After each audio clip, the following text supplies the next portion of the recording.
আমি একদিন একটি অসাধারণ আলোচনা শুনছিলাম। সেখানে ডক্টর শামির রায়, আল্লাহ যেন তাকে হেফাজত করেন, এমন একটি গভীর কথা বলেছিলেন যা আমার হৃদয়কে নাড়িয়ে দিয়েছিল।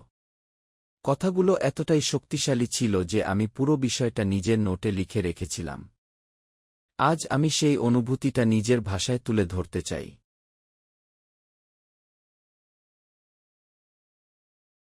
আমি যখন কুরআনের আয়াতগুলো নিয়ে চিন্তা করি, তখন বুঝতে পারি আল্লাহ কেবল আমাদেরকে একটি কিতাব দেননি, বরং এমন একটি কিতাব দিয়েছেন যার ভেতরে কোনো বক্রতা, কোনো ত্রুটি, কোনো অসঙ্গতি থাকার সম্ভাবনাই নেই।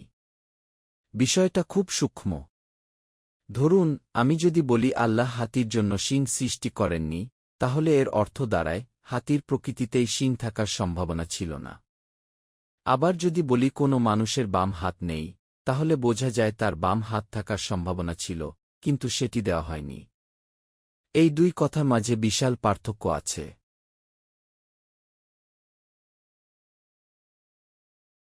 ঠিক তেমনভাবেই আল্লাহ যখন কুরআন সম্পর্কে বলেন যে এতে কোনো ইওয়াজ বা বক্রতা নেই, তখন এর অর্থ শুধু এই নয় যে কুরআনে ভুল ছিল, পরে সেটি সংশোধন করা হয়েছে। না, বরং কুরআন এমনভাবেই নাজিল হয়েছে যে শুরু থেকেই এর মধ্যে ভুল, বিকৃতি বা অসম্পূর্ণতার কোনো সম্ভাবনাই ছিল না। এটি এমন নয় যে কোনো খসড়া ছিল, পরে সেটি সম্পাদনা করে নিখুঁত করা হয়েছে। মানুষের লেখা বইয়ের মতো নয়, যেখানে প্রথমে ড্রাফট হয়, পরে সংশোধন হয়, তারপর চূড়ান্ত সংস্করণ বের হয়। কুরআনের ক্ষেত্রে শুরু থেকেই তা পূর্ণাঙ্গ, পরিপূর্ণ, নিখুঁত।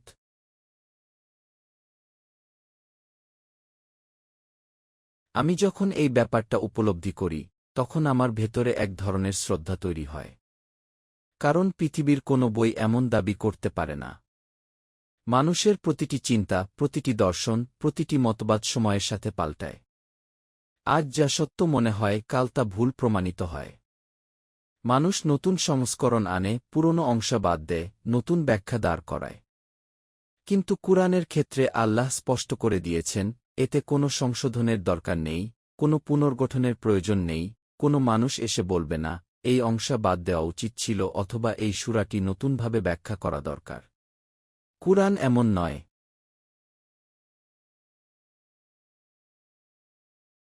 আজকের যুগে আমি দেখি অনেক মানুষ বলে, আমাদের কুরআনকে নতুনভাবে বুঝতে হবে, কিছু বিষয় আধুনিকতার সাথে মানানসই নয়, কিছু বিধান পরিবর্তন হওয়া উচিত। কিন্তু আমি যখন এই আয়াতগুলোর গভীরে যাই, তখন বুঝতে পারি আল্লাহ শুরুতেই জানিয়ে দিয়েছেন, এই কিতাবের সত্য কখনো পরিবর্তন হবে না। মানুষের সমাজ বদলাবে, সংস্কৃতি বদলাবে, মূল্যবোধ বদলাবে, কিন্তু কুরআনের সত্য বদলাবে না।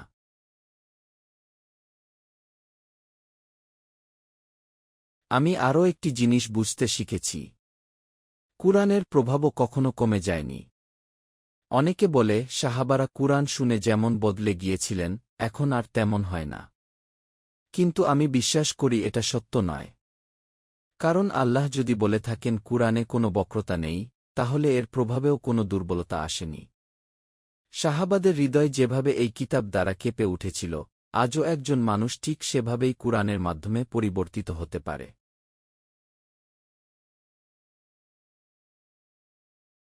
একই আল্লাহ, একই রূহ, একই মানবহৃদয়। মানুষের অন্তর পাল্টায়নি। আজও কেউ যদি সত্যিকারভাবে কুরআনের সামনে নিজেকে সমর্পণ করে, তাহলে এই কিতাব তার হৃদয়কে ভেঙে নতুনভাবে গড়ে তুলতে পারে।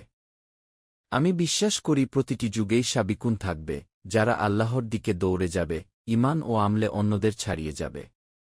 শুধু সাহাবাদের যুগেই নয়, প্রতিটি প্রজন্মেই এমন মানুষ থাকবে। কারণ কুরআনের শক্তি কখনো দুর্বল হয়নি।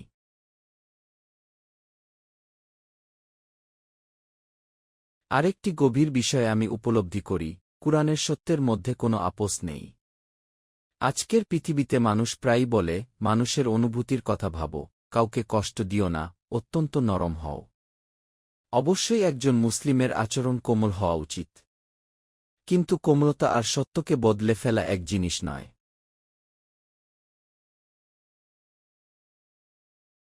কুরআন ভালোবাসার কথা বলে, রহমতের কথা বলে, কোমলতার কথা বলে। কিন্তু যখন সত্য ও মিথ্যার প্রশ্ন আসে, তখন সেখানে কোনো আপোস নেই।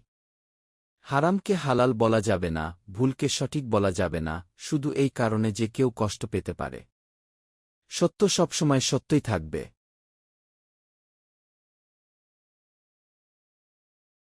আমি যখন রাসূলুল্লাহ সাল্লাল্লাহু আলাইহি ওয়াসাল্লাম এর জীবন দেখি, তখন এই ব্যাপারটা আরও স্পষ্ট হয়ে যায়। তিনি ছিলেন পৃথিবীর সবচেয়ে কোমল, সবচেয়ে দয়ালু মানুষ। তার কণ্ঠস্বর ছিল নরম, তার আচরণ ছিল মধুর। এমনকি তার শত্রুরাও তার চরিত্রের প্রশংসা করত।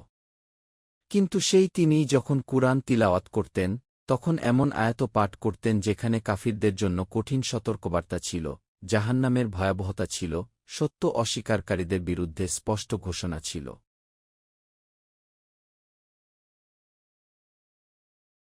আমি ভাবি, একজন এত কোমল মানুষ কি চাইলে কথাগুলো একটু নরমভাবে বলতে পারতেন না? হয়তো মানুষের অনুভূতির কথা ভেবে কিছুটা পরিবর্তন করতে পারতেন। কিন্তু না। কারণ তিনি ছিলেন আল্লাহর বান্দা ও রাসূল। তার নিজের কোনো স্বাধীনতা ছিল না আল্লাহর বাণী পরিবর্তন করার। তিনি যেভাবে ওহী পেয়েছেন, ঠিক সেভাবেই পৌঁছে দিয়েছেন।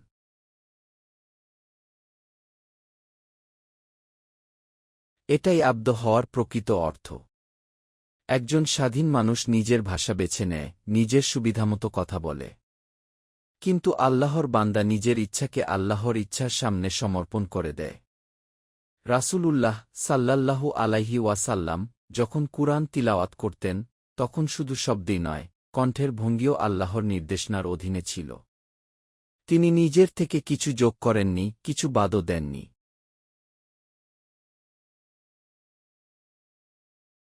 আজ আমরা অনেক সময় কোমলতার নামে সত্যকে আড়াল করি। বলি, এখন এই কথা বলার সময় না, মানুষ কষ্ট পাবে, এভাবে বললে অনেকে দূরে সরে যাবে। কিন্তু আমি বুঝতে শিখেছি, মানুষের সাথে আচরণ কোমল হতে পারে, কিন্তু সত্যকে বদলে দেওয়া যাবে না। সত্যকে সত্যই বলতে হবে।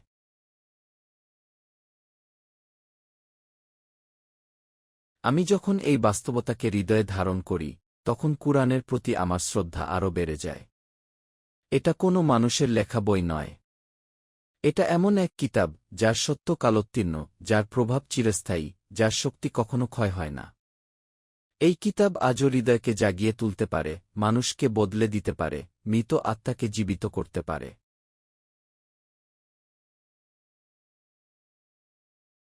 এবং আমি বিশ্বাস করি, যদি আমি সত্যিকারভাবে কুরআনের কাছে ফিরে যাই, তাহলে আমার হৃদয়ও বদলাতে পারে।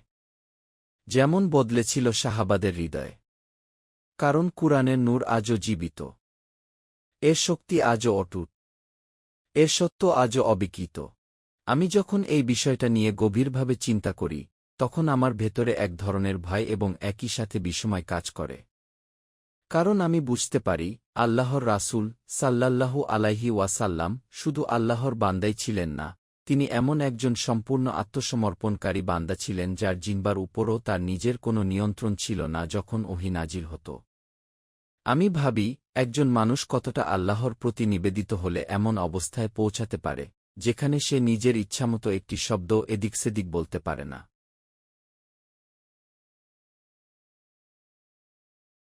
আমি যখন নিজের জীবনের দিকে তাকাই, তখন দেখি আমরা কত সহজে কথার ভেতরে পরিবর্তন এনে ফেলি। কখনো কাউকে খুশি করার জন্য, কখনো নিজের সম্মান বাঁচানোর জন্য, কখনো পরিবেশ বুঝে। কিন্তু রাসূলুল্লাহ সাল্লাল্লাহু আলাইহি ওয়াসাল্লাম এর ব্যাপারটা এমন ছিল না। তিনি চাইলে কোনো কথা দেরি করে বলতে পারতেন না, চাইলে থেমে যেতে পারতেন না, চাইলে কোনো বাক্যকে নরম করে বলতে পারতেন না। আল্লাহ যেভাবে তাকে নির্দেশ দিয়েছেন, ঠিক সেভাবেই তাকে তা পৌঁছে দিতে হয়েছে।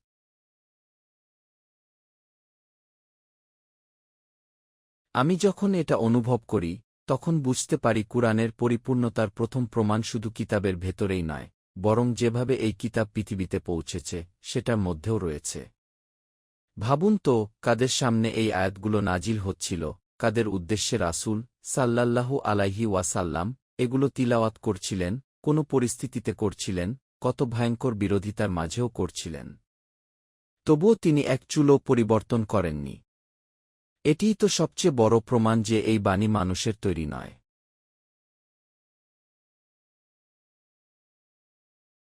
আমি আরও গভীরভাবে চিন্তা করি যখন দেখি কুরআনের কিছু আয়াত এমনও ছিল যা বাহ্যিকভাবে রাসূল সাল্লাল্লাহু আলাইহি ওয়াসাল্লাম এর নিজের ব্যাপারেও কঠিন ছিল। এমন আয়াত যেখানে তাকে সতর্ক করা হয়েছে, সংশোধন করা হয়েছে। আমি নিজের দিকে তাকিয়ে প্রশ্ন করি, আমি কি পারতাম? যদি এমন কোনো কথা আমাকে প্রকাশ্যে বলতে হতো যা আমাকে বিব্রত করতে পারে, আমাকে সমালোচনার মুখে ফেলতে পারে, আমি কি সেটা সহজে বলে দিতে পারতাম? সত্যি বলতে পারতাম না।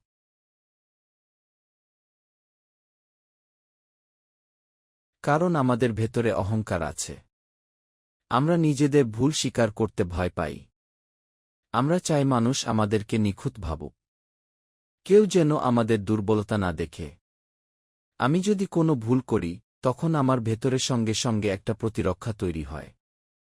আমি ব্যাখ্যা দিতে চাই, অজুহাত দাঁড় করাতে চাই, নিজের অবস্থানকে সঠিক প্রমাণ করতে চাই। খুব কম মানুষ আছে যারা সহজে বলতে পারে, হ্যাঁ, আমি ভুল করেছি।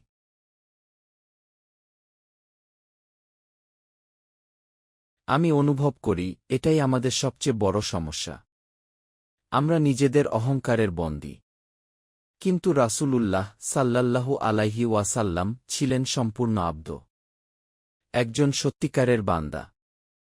আল্লাহ যা বলেছেন তিনি তাই বলেছেন। এমনকি যদি সেই কথা তাকে কঠিন পরিস্থিতিতেও ফেলে দেয়, তবুও তিনি পিছিয়ে যাননি।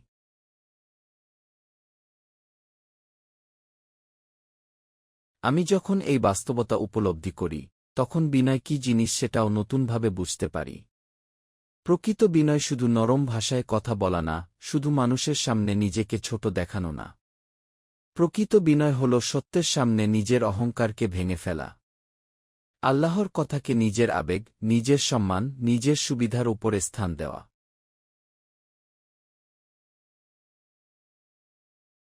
আজ আমি দেখি আমরা অনেকেই সত্যকে গ্রহণ করি যতক্ষণ পর্যন্ত সেটা আমাদের পক্ষে যায়। কিন্তু যখন সত্য আমাদের ভুল প্রমাণ করে, তখন আমরা অস্বস্তিতে পড়ে যাই।